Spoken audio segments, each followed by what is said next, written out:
What's going on, everyone? Welcome back to 2GOZ Garage. Before we get started with today's video, I want to wish everybody happy holidays and happy New Year's. Hope everyone had a happy and safe New Year's and start achieving your goals. Today what we're going to be doing is talking about Tina, the boosted Toyota pickup. This is a very highly requested video. Many of you guys have been asking me to release a video on this, talking about Tina and her specs and everything she has done to her. So today we're going to be doing just that. I'm going to be showing you guys everything from the engine bay to the interior to the exterior. Basically that. I'm just going to talk everything that she has. Okay, so as I said, we're going to jump straight into the engine bay. I'm sure this is what many of you guys are here for. So what we have under the hood is a 22RE converted to a 22RET. Added the turbo, and it has a custom manifold made to fit this turbo on. It's a T4 turbo. It's a Turbonetics dual ball bearing 70mm turbo. All the intercooler and piping is all eBay, all custom fitted, and obviously we had to cut the pipe and fit it to spec, but it's all eBay piping. A lot of people ask me about the throttle body. This is a 2JZ 70mm throttle body, and many of you guys asked me how I got it on. It's actually just straight bolt on. But fuel pressure regulator is eBay as well. Catch can is just the eBay catch can. A lot of the stuff you'll see here is all eBay stuff, but it's cheap, but it works well. Like even my wastegate is eBay. That was probably one bad mistake, but pretty soon I do plan on going with like a precision wastegate or something like that. I don't know yet. But for my spark plugs, I did show you guys what spark plugs I used in my previous spark plug change video. There were 7073s spark plugs from NGK's Racing Spark Plugs. Engine oil that I use is Schaefer 20W50 oil, and it's racing oil. Seems to have the best mixture, and this motor loves it, and the turbo loves it too, because it is oil cooled and it goes through all the bearings and it just screams. This thing is definitely not daily friendly because it likes to suck up fuel with that Walbro 450 pump I have in the back. It sucks up fuel like you won't believe, especially now that I'm running it on E85 and needs more fuel to run it. So the most I get out of a tank is like 160, 180, around there. It's definitely not a good fuel mileage truck. That was probably one of the best decisions I made for this motor, doing E85. It did change the way it ran completely. You just want to make sure you get the bigger injectors and a good fuel pump to support all that fuel. It has MSD spark plug wiring. It has the MSD ignition box and all that stuff, all the good stuff. And it is on E85. What I have right now is Denso 1000cc injectors on the stock fuel rail. Internals on the motor, it has forged internals. It has CP pistons, Eagle rods. It has the LC Engineering plus 10 pound of boost cam. Stock retainers, valves, springs, all that stock. The compression ratio on the pistons is 9:5:1. On the two previous motors I had, I did go 11:1 compression and 10:1 compression, and I was gonna go 8:5:1 compression, but the people over at LC Engineering told me they recommended me to do 9:5:1, which is kind of in the middle. So that is the compression ratio I have on these pistons now. And it also has the ARP head studs, of course. That is a must on these motors if you're going to be boosting them with this power. A lot of people ask me how much stock internals can handle. They did tell me that the stock internals can handle 20 pounds of boost and more, but you just have to have a good tune. Make sure you get a good tuner. I will leave the tuner's information in the description if you guys would like to check that out. I did use a Cometic head gasket. That head gasket seemed to be the best one for it. Custom downpipe, you can see going down, and it has a nice turbo guard filter. I got this eBay overflow tank. It matches the big radiator I have, which I got off eBay as well, with the electric fan, and I also deleted the clutch fan, which gives it a little bit more relief and power gain. On the spark plugs I have these nice heat shields. You can see covering them, that way it protects them from the heat from the manifold. And let me tell you guys a story behind this motor setup. This is the fourth motor on this truck, and the last three were all tuned by Rolo from CFD Tuning, and no hate towards him or anything, but last tuner that tuned up the truck, Boris, he did find a lot of things that were messed up on it, which is one reason why these motors were blowing up. What we have back here is the old pistons from the old motor. And if you guys check this out, you can see that that's a big dent in them, and it has nothing to do with Wiseco and their company at all. Wiseco makes excellent pistons. So on the last motor setup, the motor was running too lean. As you guys seen from the pistons, it was just really bad. It was running too lean, and it was making my manifold red hot. And I actually had another one of these turbos on here.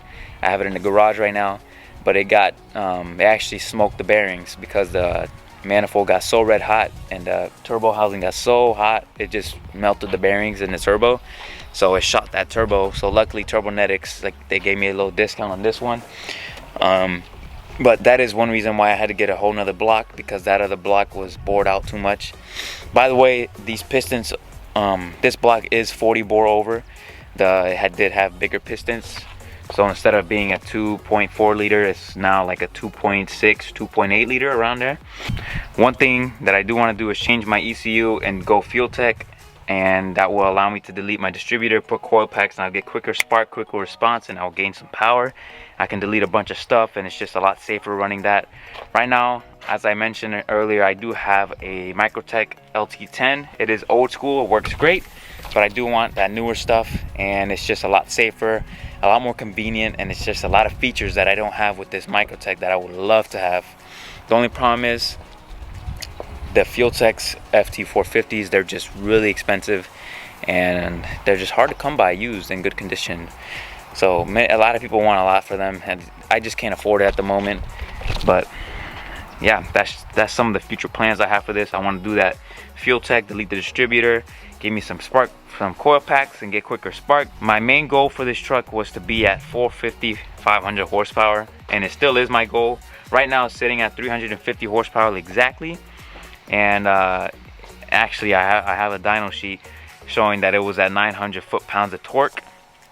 That's when it was on four-wheel drive. Obviously it has a lot of torque because it is four-wheel drive, so it gets out of the hole pretty quick. That's pretty much it. It has a stock front end. A lot of people ask me about the front bumper. This is a stock front bumper, just been like cut out and stuff, that way we can fit that intercooler in there. It's got the aftermarket clear turn lights. One thing I do want to do is get new lights, because these are starting to go bad, and you can see here the grill has like these marks on them. This is like from super glue from the past. I'm not even sure how that stuff got on there. But what's up, boy? What do you think? You like the truck? What we have here in the wheel and tire setup, we have some Moto Metals 20-inch wheels and some Toyo Proxys ST3s.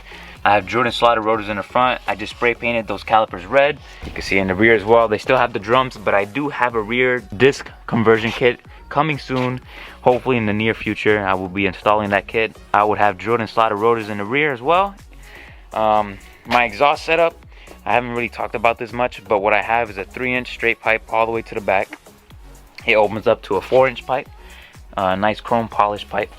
I have LED lights. You can see I got these off of eBay as well. A lot of you guys like that, and I absolutely love them. They work really good for this truck. They really did change the looks. You can see I got the pistons here. One thing about the truck is it has many imperfections on the paint job. You can see all this is scratched up, beat up. This actually here got rubbed. And all of that actually happened when I was getting the interior upholstery done. They had a big boat there in the warehouse, and they were moving the boat, and it just rubbed the side of the truck. So yeah, that's what happened with that. All these were from the seatbelt. The seatbelt doesn't go back up, and they close the door on it, and it just makes a freaking bad scratch and dent on it. You can see it has the nice chrome bars in the bottom, and it matches the muffler. Has a nice chrome and blue accent, and then the black wheels. But there it is. Moving on into the interior. As I said, the interior had a full upholstery done to it. Full custom upholstery. You can see it has like the diamonds in it, and I had them put a Toyota logo in the back, and this was all done by Florida Custom Cars. You can see it looks pretty nice and sweet. Changes the interior like a lot. One thing I did do recently is I installed these new handles, and for the window and for the door. So if you guys would like to see that, be sure to check it out. What I'm running for my boost controller is the AEM True Boost. Seems to work pretty good for me. I have an AEM fuel ratio gauge. What I'm running for my ECU is Microtech, so it's LT10 old school. You can see I have my microphone here for my stereo. I actually just installed this double din stereo, so if you guys would like to see that, it is on my channel as well. But that's pretty much all in the interior. But it has a Microtech LT10. Computer's hiding in that, behind that panel. And it has the double din Pioneer. It's got an audio system, Phoenix Gold speakers in on the doors. If I open my seat, you guys can see I have my nice sub box. So I got one 12-inch JL Audio W3 sub in the back. I had to use a spacer to space it because it was hitting the back frame of the truck. And I have a Soundstream amp, works really good for me. Monster cap. That's pretty much it. You can see it's not perfect. I was thinking to redo all of the carpet in the interior in black. It'll just tie in everything with the black accent. One thing I also do want to do is I want to do my whole dash. I want to paint it like black or something, like black it out. I have seen somebody on Instagram who has done it, and it looks freaking phenomenal. It changed the truck crazy. It looks insane. But that's pretty much it. You can see it has it's a 5-speed manual transmission, has the 4-wheel drive here. I will be deleting 4-wheel drive though, because my stock transmission won't be able to handle the power for too much longer. I am starting to feel the gears grinding as I go into them. So pretty soon I am going to be I'm going to attempt to put an R154 transmission to this truck. That is my goal, and convert it to a 2-wheel drive. And I'll probably be able to lower it a little bit so I can get my center of gravity better, and I can drive the truck harder through the turns and stuff. It is absolutely not made to be driven fast like that, like through turns and stuff, but I'm trying to get it there. One thing I also do want to do is change out this stock steering wheel. It doesn't give me no problems. It does look nice. It's just stock, but I do want to get a nice classic wooden steering wheel in here. I would love to get me the Momo one. The Momo wooden steering wheel, the classic steering wheel. It looks amazing, and that inside of this truck would look crazy. But that's pretty much all. That's pretty much everything on Tina. If I did miss anything on this video you guys wanted me to talk about, please feel free to let me know down below, and I will do my best to answer your questions. All your questions, ask me anything you want. Worst I could say is I don't know, or whatever. If you have not already, please consider hitting the subscribe button, liking the video, share with your friends. And if you guys would like to see more on the other projects, this is not the only project on this channel. We have a 300ZX twin turbo that's about to get finished and going to the dyno this week coming, I believe. And we also have the Skyline R32 that's about to be finished and go to the dyno as well. The 350Z pretty soon, probably this week coming as well. I'm going to be doing the Brembo brakes. As you guys know, I got Brembo brakes for that, so I'll be installing those Brembo brake kit. And my wheels are slowly but surely getting done. It is taking a little time because we weren't able to find the chrome plates, but I'll talk about that later. I hope you guys enjoyed today's video. If I missed anything, please feel free to let me know down below. Like, subscribe, share with your friends. Thank you guys so much for watching, and I hope to see you guys in the next one.